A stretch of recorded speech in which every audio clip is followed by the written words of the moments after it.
How can you manage privileged accounts and access to prevent misuse or abuse? 1. Identify and classify privileged accounts and access.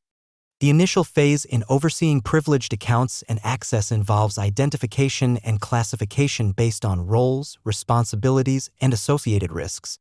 A thorough inventory of all privileged accounts and access within the IT environment is imperative, encompassing local, domain, service, application, cloud, and vendor accounts. These should be categorized according to sensitivity, criticality, and exposure levels such as high, medium, or low. This classification aids in prioritizing and implementing suitable controls and policies for each privileged account and access type. 2. Implement the principle of least privilege. The principle of least privilege stands as a fundamental cybersecurity guideline advocating that users and systems should possess only the minimal privileges and access essential for their tasks. To enact this principle, it's essential to scrutinize and retract any redundant or excessive privileges and access from both users and systems. Instead, privileges and access should be allocated based on roles, functions, or projects rather than individual users. Implementing segregation of duties is crucial to prevent conflicts of interest or collusion. Utilizing temporary or time-limited privileges and access for specific tasks or scenarios is advisable. Regular monitoring and auditing of privilege and access usage and activity are imperative. Adhering to these measures effectively reduces the attack surface and mitigates the potential damage caused by misuse or abuse. 3. Use strong authentication and authorization mechanisms. Ensuring robust authentication and authorization of users and systems is a crucial element in managing privileged accounts and access.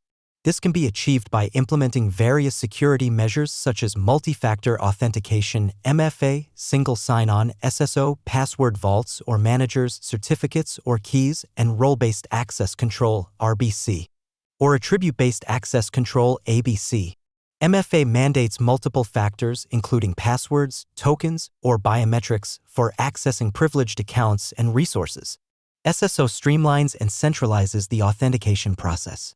Password vaults or managers securely and automatically store and rotate passwords. Certificates or keys authenticate devices or applications. RBC or ABC govern access based on predefined rules or attributes. 4. Establish a Privileged Access Management (PAM) program. A Privileged Access Management (PAM) program constitutes a holistic framework delineating policies, procedures, and tools to oversee privileged accounts and access across their lifecycle. This encompasses governance, entailing the establishment of roles and responsibilities, provisioning, which encompasses the creation, modification, or deletion of privileged accounts, protection, achieved through the implementation of encryption and isolation measures, monitoring, involving the tracking and analysis of privileged access activity, and response, incorporating plans and actions to address incidents. Addressing all these domains is essential to ensuring secure access to privileged accounts. 5. Educate and train privileged users and stakeholders. The final phase in managing privileged accounts and access involves educating and training privileged users and stakeholders on associated risks, responsibilities, and best practices. Regular awareness and training sessions should be conducted to elucidate the purpose and scope of privileged access management, convey policies and procedures for requesting, granting, using, and revoking privileged access, demonstrate tools and techniques for safeguarding and monitoring privileged access, and offer feedback on enhancing performance and security.